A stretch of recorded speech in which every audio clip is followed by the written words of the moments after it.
Mami Onyx, nagulat ako sa pagsampal ni Shaira sa akin noong araw na iyon, Mami Onyx.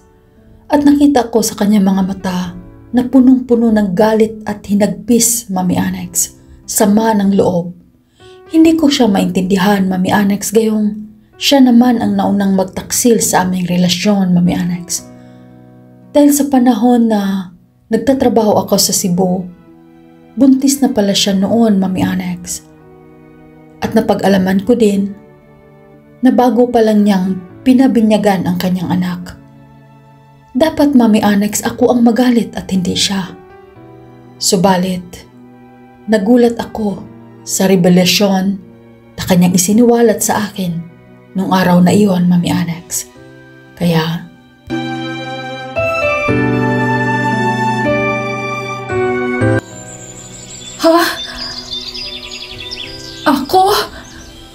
Ako? Nagtaksil sa'yo?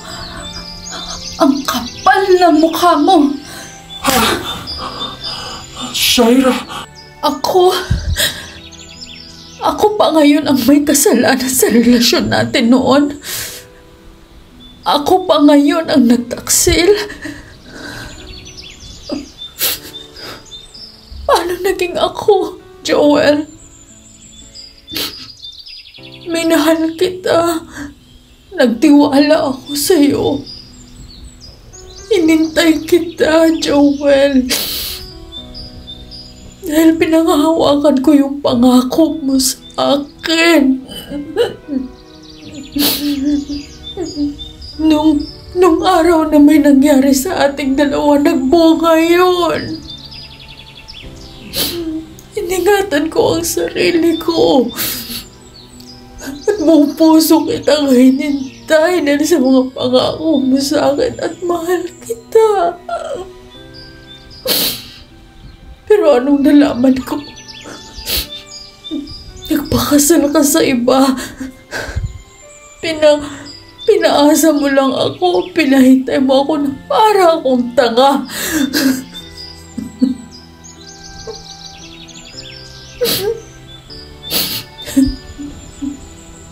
Pinuntahan kita, Joel. Pinuntahan kita sa Cebu.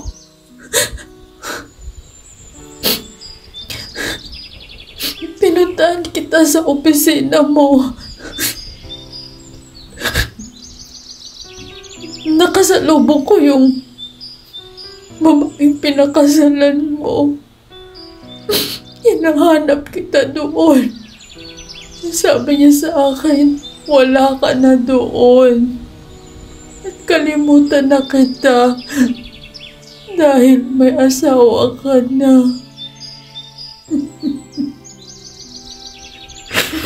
Nanap kita.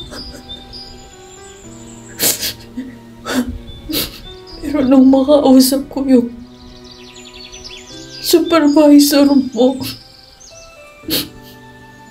sabi niya, kalimutan na daw kita dahil may asawa ka na. Ingatan ko na lang daw ang sarili ko. Pero gusto ko masabihin sa kanya na buntis ako.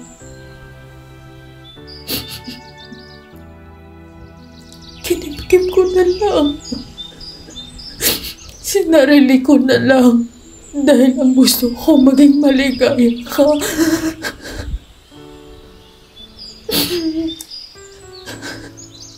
Dahil tanggap ko na magpakasal ka sa iba dahil mahal mo siya at hindi ako. Kaya nanahimik ako.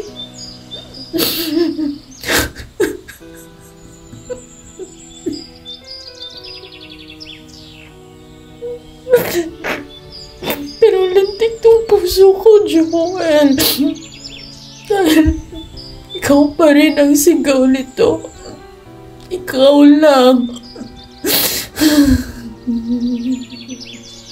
Shaira. Shaira, patawarin mo ako. Hindi ko alam. Hindi ko alam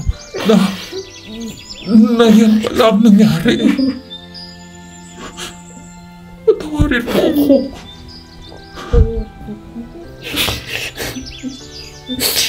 Hindi ko rin gusto ang pakasalan siya. Hindi ko gusto na sirain ko yung pangako ko sa'yo. Pero naipit ako sa sitwasyon na hindi ko gusto. Tawarin mo ako. Tawarin mo ako. Shaira, tawarin mo ako. Sana mabigyan mo pa ako ng isa pang pagkakataon. Pwede tayong magsimula muli. Patawarin mo ako. Patawarin mo ako. Magsimulang muli. Paano tayo magsimulang muli kung may asawa ka na, Joel?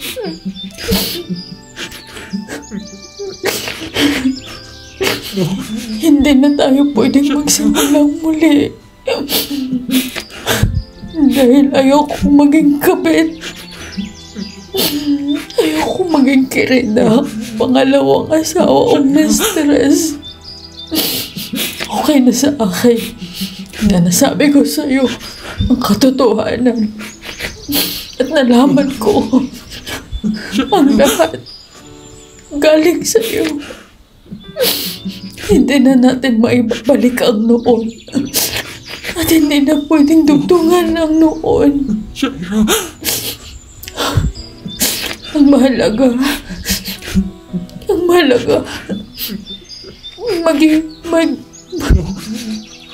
may closure na. Makapag-move on na ako. At ganun ka rin. Alagaan mo na lang ang asawa mo at anak mo.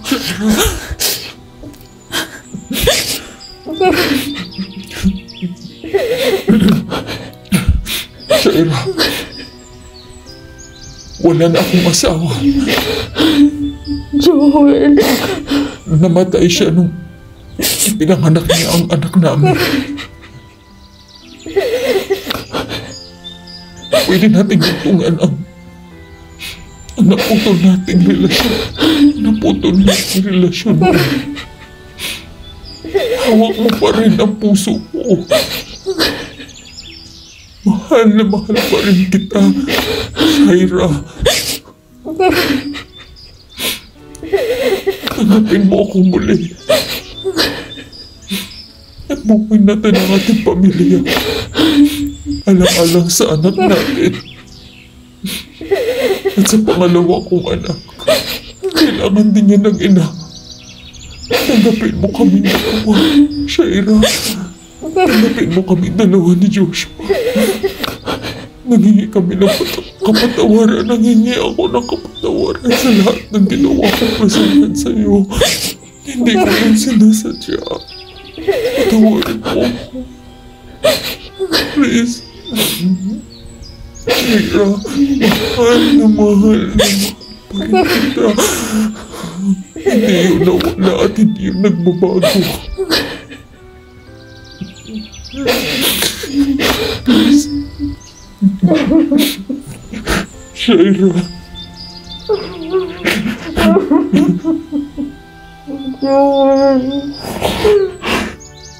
Shaira. Mahal na mahal pa rin kita. Oo. Halika. Tinanggap kita ulit. Mahal na mahal pa rin kita.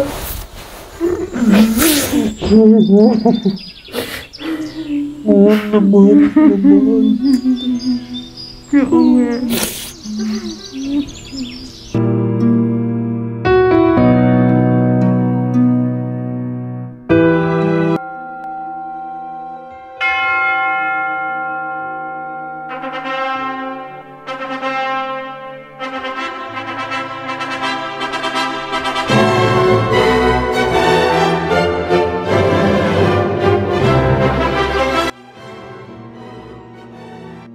Have you come here to enter into marriage without coercion, freely and wholeheartedly? I I have. have. Are you prepared as you follow the path of marriage to love and honor each other for as long as you both shall live? I am. Since it is your intention to enter the covenant of holy matrimony, join your right hands and declare your consents before God and His church. I, Joel Villanueva, take you, Shaira Montes, to be my wife. I promise to be faithful to you in good time and in bad, in sickness and in health, to love you and to honor you all the days of my life. I, Shaira Montes, take you, Joel Villanueva, to be my husband.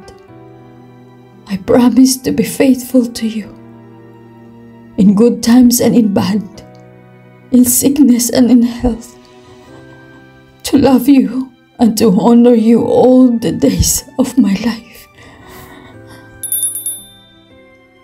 In the sight of God and this witness, I now pronounce you husband and wife. You may kiss the bride. Shaira.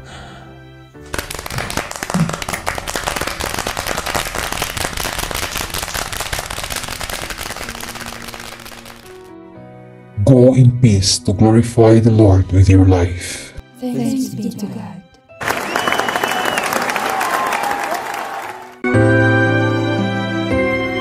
Mami Onyx, hanggang dito na lang ang aking liham ng nakaraan.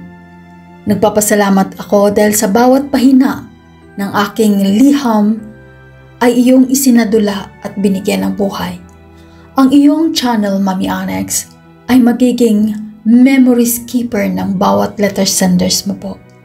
Nagpapasalamat din ako sa iyong mga listeners at taga-tangkilik ng iyong programa. Maraming salamat po. Hanggang dito na lang, nagmamahal, Joel.